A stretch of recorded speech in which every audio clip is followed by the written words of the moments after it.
Salut à toutes, salut à tous. Deuxième émission du quatrième tiers qui est juste après le tournoi de Tours. Voilà, c'était très intense, 3 matchs de suite, 6 matchs en tout pour ce tournoi.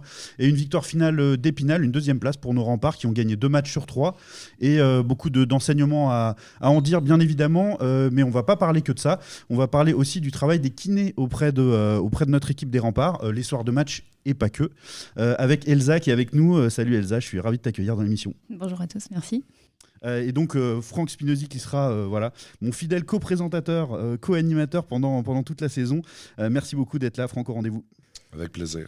Et je précise d'ailleurs que c'est tourné le lundi, c'est la journée normalement de repos des joueurs et du staff. Donc vraiment merci à Franck et merci à David Camisarti qui est présent au rendez-vous aussi pour cette émission. Merci beaucoup David et puis félicitations pour ces 2 victoires sur 3 matchs lors du tournoi de Tours. Pas de soucis, c'est un plaisir de faire ça avec toi. Alors, on va commencer tout de suite à rentrer dans le vif du sujet du sportif, évidemment. Donc, Franck, on a dit évidemment 2 victoires sur 3 matchs, mais ça veut tout et rien dire. On est dans une phase de préparation. C'est pas ce qui importe le plus, le résultat pur. On observe le comportement des joueurs, leurs aptitudes. On les évalue aussi parce qu'il va falloir faire des choix. Alors, par rapport à tout ça, tu te situes où le lendemain de la fin du tournoi ? Écoute, je pense qu'au niveau exécution, on voit bien qu'on en manque énormément, mais c'est normal. Hein? L'exécution vient des entraînements. On a très peu d'entraînements. On vient de jouer 7 matchs en 13 jours. Mais au niveau effort, là, je trouve que tout le monde est très volontaire, tout le monde travaille fort. Puis c'est ça qui est important à ce temps-ci de la préparation. Puis la condition physique générale est assez bonne aussi. Fait que les joueurs progressent bien. Et puis je trouvais qu'en fin de semaine, on a passer peut-être un stage là, comme équipe. Là. On commence à réaliser qu'on a des outils assez intéressants pour l'année, puis voilà. Ça, c'est évidemment très intéressant. David, c'est sympa de s'entraîner, mais c'est encore beaucoup plus sympa de jouer des matchs. C'est pas mal finalement cette préparation courte, enfin, c'est pas cette préparation, ce camp d'entraînement. Parce que la préparation, pour vous, elle a commencé bien avant et on vous a demandé, le coach en premier d'ailleurs, d'arriver prêt pour ces matchs. Mais c'est quand même sympa de tout de suite retrouver la glace et d'enchaîner les matchs, quoi. C'est bon, c'est bien de s'entraîner, mais voilà. Ouais, non, c'est effectivement les matchs, il n'y a rien qui peut remplacer ça. Et être en condition physique pour un match, c'est ça qui compte. On peut être prêt pour les entraînements, mais c'est le jour du match où il faut vraiment être prêt. Donc ouais, c'est vrai. Je préfère largement m'entraîner très peu et jouer beaucoup de matchs que l'inverse. Ouais, ça, on le comprend aisément. Est-ce que tu partages un peu l'avis de ton coach sur cette montée en puissance au fil du tournoi ? Il y a eu cette piqûre d'entrée par Épinal qui a d'ailleurs fait un tournoi assez incroyable. Je pense que si le championnat de D1 commençait maintenant, il serait fort, mais il ne commence pas maintenant. Hein. Il faudra gagner les matchs quand ça comptera vraiment. Tu partages cet avis-là du coach que vous avez eu cette piqûre d'entrée et qu'après il y a une bonne réaction ? Ouais, tout à fait. C'était un week-end assez difficile, j'ai envie de dire. Mais on a passé un cap, en effet, en tant qu'équipe et individuellement. Je pense que ça va être, dans les prochains jours, ça va être bien d'en travailler et d'en discuter de ce qu'on a fait ce week-end.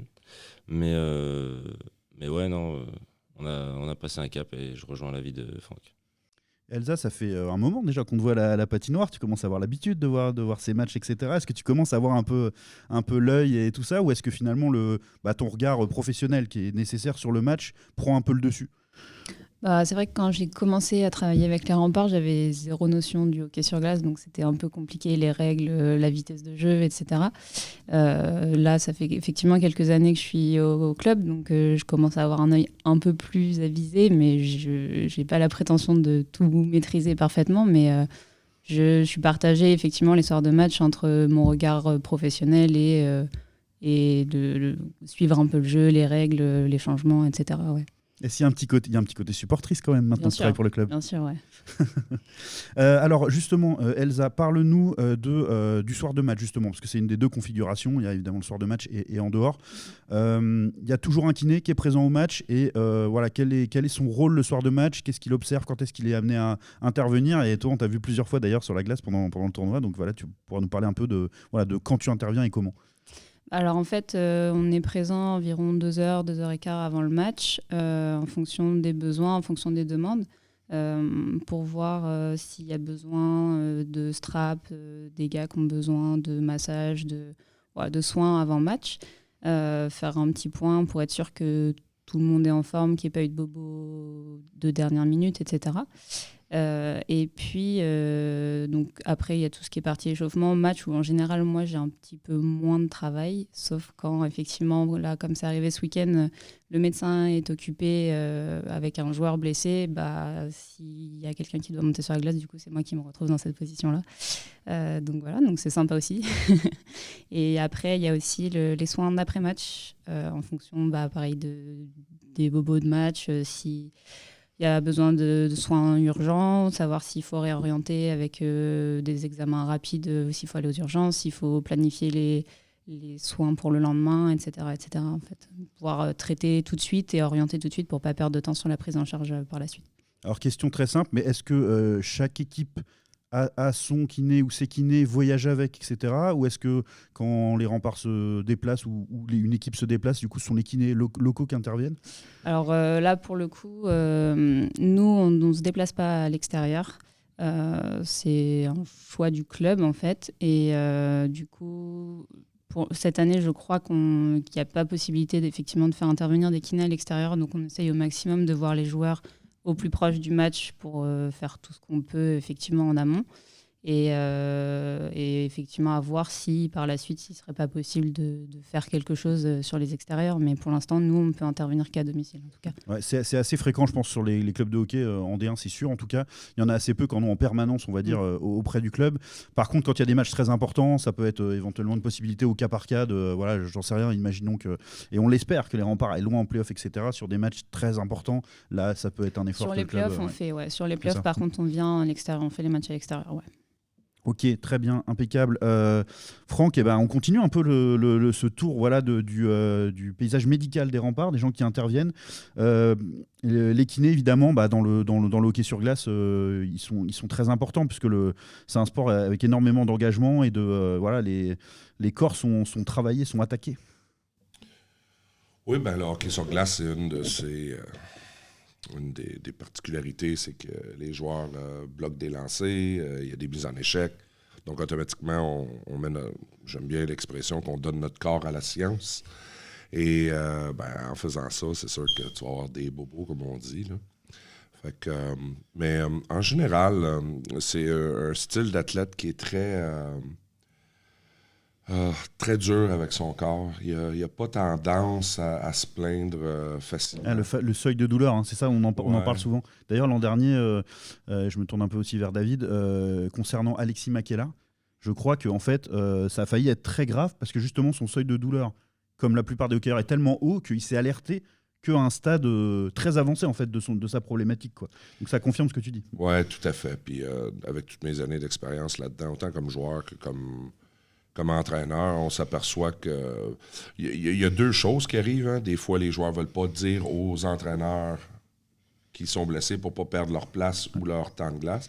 Et ça, il faut démystifier ça de plus en plus, puis qu'il n'y ait pas de crainte à ce niveau-là, parce qu'un athlète qui est bien dans son corps, puis qui est physiquement apte à jouer, ça va lui permettre d'avoir une meilleure performance. Et puis il faut que le coach sache s'il est en train de juger un joueur qui est à 100%, sinon il ne le juge pas avec les bons éléments en fait. Exactement. Puis on a vécu ça là, justement pendant le camp d'entraînement où certains joueurs auraient aimé peut-être jouer certains matchs, puis on a refusé parce que je trouvais que j'avais pas, le go du médical, puis deux, je trouve ça dangereux un peu pour l'athlète de se mettre dans cette situation-là. Puis si un athlète sur la glace se protège pour pas se faire mal, ça devient qu'il hypothèque un peu son sens du jeu, sa capacité d'aller dans les coins récupérer une rondelle. Alors, il faut que les entraîneurs en 2020, 2021, 2022, qu'on soit un petit peu plus à l'écoute de nos staffs médicaux et surtout plus à l'écoute et plus raisonnable dans nos interventions, surtout dans les matchs amicaux, là, où il n'y a pas de coupe, il n'y a pas rien. En saison régulière, ça devient une autre particularité. Le seuil de douleur automatiquement augmente parce que, surtout en France, où on a un réseau de joueurs très restreint, on ne peut pas appeler des joueurs pour remplacer. Alors, les joueurs ont tendance à être un petit peu plus tolérants envers certaines douleurs. Mais encore une fois, ça se fait avec la communication avec le staff médical. C'est pas une décision que l'entraîneur prend. J'ai toujours dit que cette décision-là apprenait au staff médical et à l'athlète. Le coach Il y a régulièrement, on est à la frontière entre Ben oui. le médical dit pas toujours oui ou non, hein. Des fois c'est attention, c'est si on veut prendre aucun risque plutôt non, mais bon en fonction de l'enjeu du match évidemment et puis de ce que le joueur dit aussi et puis voilà, il faut trancher, puis ça c'est pas facile, c'est ton rôle, mais c'est pas facile. Ça. Puis en play-off, c'est la 3e saison où là tout le monde doit faire un effort supplémentaire parce que c'est la saison qui peut te permettre d'accomplir certains exploits. Donc, les joueurs deviennent très, très, très tolérants. Tous les ans en NHL, on apprend que des joueurs ont joué la finale blessés, et des fois vraiment très blessés. Ouais. C'est impressionnant. Ouais. On utilise tout ce que le médical peut nous permettre d'utiliser dans l'acceptable. Hein, je dirais pas dans le permissif, là, mais plus dans l'acceptable. Mais voilà, fait que c'est selon le moment, selon le besoin, selon l'urgence. Et puis, mais il faut que les athlètes soient beaucoup plus... soient capables de communiquer ce qu'ils ont. Puis là, on parle de blessures physiques, mais on oublie qu'il y a tout l'aspect mental, qu'un athlète peut avoir des besoins pendant une saison. Il peut avoir des problématiques qui surviennent, puis il faut être capable de aussi là, il y a encore gérer, beaucoup plus de travail à faire sur ce plan-là, certainement. Ouais. Tout à fait. Fait que c'est tout à démystifier pour l'avenir, mais on veut... Stéphane, c'est une des choses. Il m'a demandé de professionnaliser le club, mais moi, je suis plus un observateur présentement après 2 semaines avec notre staff médical. Je vois déjà les choses qu'on peut améliorer dans le futur, mais je vois aussi toutes les belles choses qui sont faites. Et puis... justement, tu as touché un point qui me tient à cœur. Les matchs à l'extérieur, pour moi, c'est inacceptable qu'on n'ait pas notre propre staff médical. Et j'en ai fait part, mais je connais notre problématique aussi. Donc, avec le temps, on veut arriver à se mettre dans une position où c'est avoir un plan de route où, à l'arrivée, le plan de route, on va dire format Magnus, c'est d'avoir tout le temps son staff médical, c'est d'avoir un préparateur mental. D1. Au tableau de D1, tu dirais, déjà. Puis, tu sais, je sais que tu as fait le commentaire que c'est pas... Il y a très peu de clubs, mais c'est pas vrai. Il y a quand même maintenant plusieurs clubs qui arrivent avec leur propre staff. En tout cas, nous, à Neuilly, on a toujours eu notre propre staff. Ça, c'est vrai, absolument. Souvent, on était à l'extérieur, puis c'est nous qui aidions l'équipe locale avec notre staff. Alors, ça, c'est il y a vraiment la dévotion au hockey français. Oui, c'est ça. Il faut que ça se professionnalise. Je pense que tout le monde ne réalise pas qu'un pépin est vite arrivé. Il arrive une crise cardiaque, un malaise cardiaque, il arrive toutes sortes de choses. Oui, j'ai déjà vu des médecins au match, là, mais... Et c'est pour ça, quand on parle d'enveloppe donnée à un entraîneur pour son équipe et tout, d'accord, mais tout ce qu'il y a autour, pour la bonne exploitation du potentiel de chaque joueur, et c'est ça, et l'encadrement, il faut une petite fourmilière de gens compétents autour à plusieurs postes, effectivement. C'est très important pour le développement. On pense toujours que c'est le coach qui est le centre d'intérêt pour tous les joueurs et tout, mais c'est tellement pas ça, là. L'athlète, c'est le centre d'intérêt. Et le coach, tu dois apprendre à travailler avec toutes les personnes qui encadrent ces joueurs-là pour t'assurer au bon fonctionnement. Le médical, pas de succès. C'est comme ça dans ma tête. Ça a toujours été comme ça. Les commotions cérébrales, c'était traité comme du n'importe quoi avant. Aujourd'hui encore, on doit se battre des fois pour faire comprendre à l'athlète, non, mais attends, il y a un protocole, c'est 7 jours, sans mal de tête, sans effet secondaire. Et là, tu ne recommences pas à jouer. Tu fais 10 minutes de bicyclette. Et là, il faut t'attendre 24 heures pour voir si tu as un mal de tête. Et puis, ainsi de suite. Donc, imagine-toi comme un gars comme Lévesque, qui, lui, a plusieurs commotions cérébrales en quelques années. Les procédures doivent être plus professionnelles, puis s'assurer là, qu'on... Mais l'athlète, lui, il veut recommencer déjà. C'est pas la réalité. Là. Si ça peut convaincre certains joueurs, je leur recommande, et c'est pas parce que c'est moi qui l'ai tourné, mais c'est parce que ça m'a beaucoup marqué, une interview que j'ai faite de Jérémy Sabatier, le joueur de Reims, qui a été très durement touché et qui a eu des séquelles, mais faut l'écouter pour comprendre ce que c'est que de devoir passer des heures dans le noir, sans bruit, sans rien, pour juste être tranquille. Sinon, c'est le puck qui tape une balustrade, c'est la tête qui explose et tout, les lumières. C'est pareil, ça procure des maux de crâne terribles. C'est écouter ça et comprendre ces témoignages-là. Et là, je pense qu'on fait attention parce que ça peut être dramatique derrière, pour la vie personnelle aussi. Oui, puis ton commentaire est juste. Puis voilà pourquoi je dis tout le temps que le personnel médical a une importance majeure dans les décisions qu'on prend comme entraîneur. Et c'est très rare que c'est l'entraîneur qui va influencer la décision médicale, mais bien l'inverse. Et puis les joueurs, ils ont besoin de ça, parce que c'est une forme de protection aussi pour eux, contre eux-mêmes, pas juste contre de vouloir jouer, mais eux, ils veulent pas perdre leur place. Non, puis on est dans un sport qui a cette culture-là. Oui. Ça, c'est le premier danger, c'est la culture de la bravoure, et on a peur de tout de suite passer pour le pas courageux ou le pas brave parce que ce sont les valeurs du sport. Donc il faut être brave, oui, il faut être courageux, mais dans la limite du raisonnable pour sa propre santé et puis le bien de tout le monde, quoi. Tout à fait. David, quand est-ce que tu as besoin de faire appel au kiné pour le club et voilà, qu'est-ce que ça te permet d'améliorer au niveau de ta santé, de ta sérénité sur la glace et tout ça? Moi, je fais appel souvent à Elsa pour des petits problèmes, parce que j'aime bien être totalement prêt pour un match. Mais à quel moment une blessure, pardon, une blessure, juste un petit étirement, par exemple. Souvent, ça arrive les hockeyeurs, c'est l'adducteur. Mais voilà, sinon, j'essaye d'aller la voir le moins possible, parce que ça veut dire que tout va bien. Mais quand je vais la voir, c'est que j'ai vraiment besoin et que, comme tu disais, je pense que notre corps, c'est notre outil de travail et il faut savoir s'écouter. Et si on peut profiter un maximum du staff médical et du kiné, tout ça, autant le faire. Ouais, parce que le pire, c'est de ne pas être serein sur la glace parce que on sent qu'on a une gêne, etc. Et à partir du moment où ça influe sur sa manière de jouer et que du coup, on va plus se pencher d'un côté ou d'un autre parce qu'on est mal à l'aise, là, ça a beaucoup d'impact sur sa propre performance et celle de l'équipe, quoi. Ouais, bien sûr. Parce qu'on sait dans notre tête qu'on est blessé ou affecté par une blessure ou quoi que ce soit. Donc, on va jouer avec parce qu'on est comme ça. Et voilà, mais il faut savoir s'écouter. C'est vrai que des fois, c'est dur de se dire, bon, je fais l'impasse sur ce match-là. Parce qu'il y a si peu de matchs dans la saison, on a envie de tous les faire, d'être utile pour l'équipe. Donc, louper un match à cause d'une blessure, c'est dur pour un sportif. Donc, si on peut tous les faire, on les fait, mais il faut savoir s'écouter vraiment. Alors concrètement, tu disais adducteur, tu as d'autres zones. Est-ce que des fois, c'est aussi un peu de la prévention, entre guillemets, ou j'en sais rien, tu vois, les épaules, peu importe, des endroits qui sont soumis beaucoup au choc, où voilà, il faut de temps en temps détendre un peu, dénouer pour être plus alerte après. Ouais, j'ai envie de dire, la principale blessure chez les hockeyeurs en début de saison, c'est l'adducteur, parce que c'est là où ça tire le plus. Mais après, on arrive à avoir toutes sortes de blessures. On peut très bien se péter la mâchoire comme se faire une entorse. Donc, mais les zones principales, c'est vraiment épaules, comme tu disais, adducteur.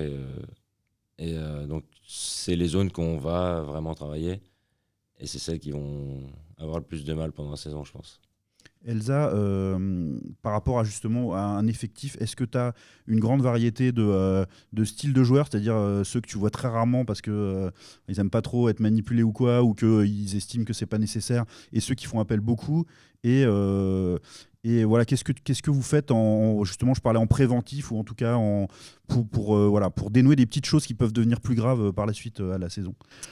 C'est vrai qu'il y a différents types de joueurs. Il y a ceux que je connais maintenant depuis quelques saisons qui vont, comme David, venir dès qu'il y a un petit doute sur un truc pour vérifier que ça soit pas grand-chose, que ça s'aggrave pas, etc.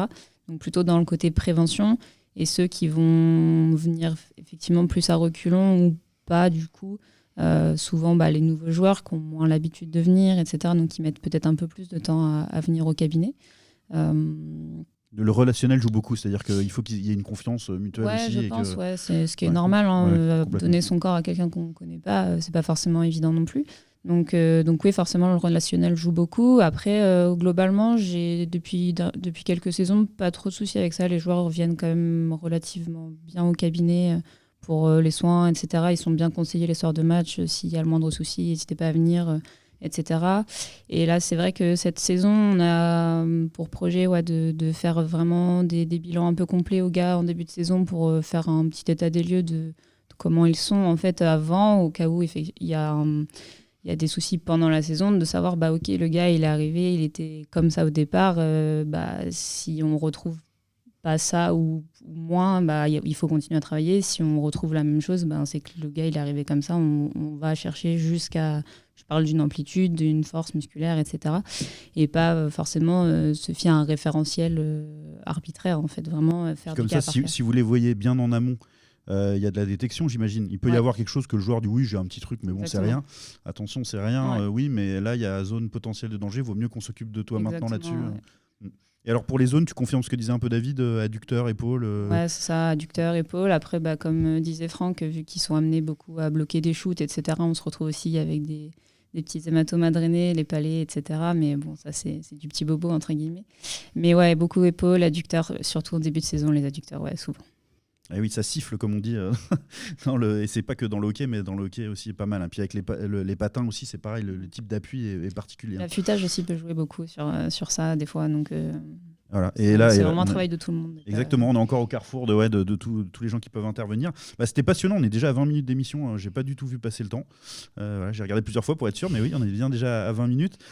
C'était très intéressant, Elsa, en tout cas on te recevra de nouveau avec plaisir. Il y a encore beaucoup de choses à dire, hein, potentiellement, mais je pense qu'on a mieux compris comment tu intervenais. Et aussi, il faut dire que donc, du coup, c'est un cabinet, donc tu n'es pas la seule qui n'est à intervenir pour les remparts. Ouais, tout à fait, on est 3. Moi, je fais la moitié des matchs et mes 2 autres collègues font la moitié à 2, du coup. Donc c'est plus moi qui vais être amené à venir les soirs de match. Mais ouais, on est 3 à intervenir et du coup 3 à suivre les gars au cabinet si besoin. Ok, tes collègues, tu peux les citer comme ça. Ouais, Simon Beaufils et Anselme Lopez Carrera. Voilà, parfait. Merci beaucoup Elsa, c'était un plaisir de t'avoir dans l'émission. Merci beaucoup aussi David. Voilà, la prépa n'est pas finie, hein. Il y a encore 3 matchs, c'est ça ? Ouais, ça s'enchaîne vite, hein. Ça s'enchaîne vite, mais c'est bien. On va voir cette équipe continuer de progresser sans aucun doute. Donc voilà, écoute, on espère que du coup tu n'auras pas trop à voir Elsa pour des gros bobos, mais voilà, tout en continuant d'être le joueur intense que tu es sur la glace et qu'on a plaisir à voir. En tout cas, merci de l'invitation. Et ouais, 3 matchs, on va essayer de les terminer de la meilleure manière possible et ensuite enchaîner sur une belle saison, j'espère. Franck, merci beaucoup d'avoir été mon co-animateur sur cette émission. Et puis, tout le meilleur pour cette fin de préparation. On peut dire on arrive dans cette dernière ligne droite et puis après, on va tout de suite enchaîner avec la saison. Et voilà, merci d'avoir été là. Plaisir pour moi, puis merci de nous inviter comme d'habitude. Oui, c'est un plaisir d'être là sur Rempart TV, comme d'habitude. Hein, n'hésitez pas à partager un maximum. Je pense que le contenu peut intéresser, même au-delà de Tours. On parle d'un peu tous les sujets autour d'une équipe de hockey, donc ça c'est toujours très intéressant. Et on met en avant les collaborateurs du club parce que c'est essentiel, évidemment. Donc voilà, on vous donne rendez-vous pour ce qui est de Tours dimanche prochain pour le match contre Brest. Ce sera le dernier match de préparation. Et en plus, il y aura une petite surprise pour les spectateurs qui seront là, voilà, avec un de nos partenaires, les Océans de Rochecorbon. Donc voilà, vous allez découvrir ça bientôt. Merci à toutes, merci à tous et à très vite.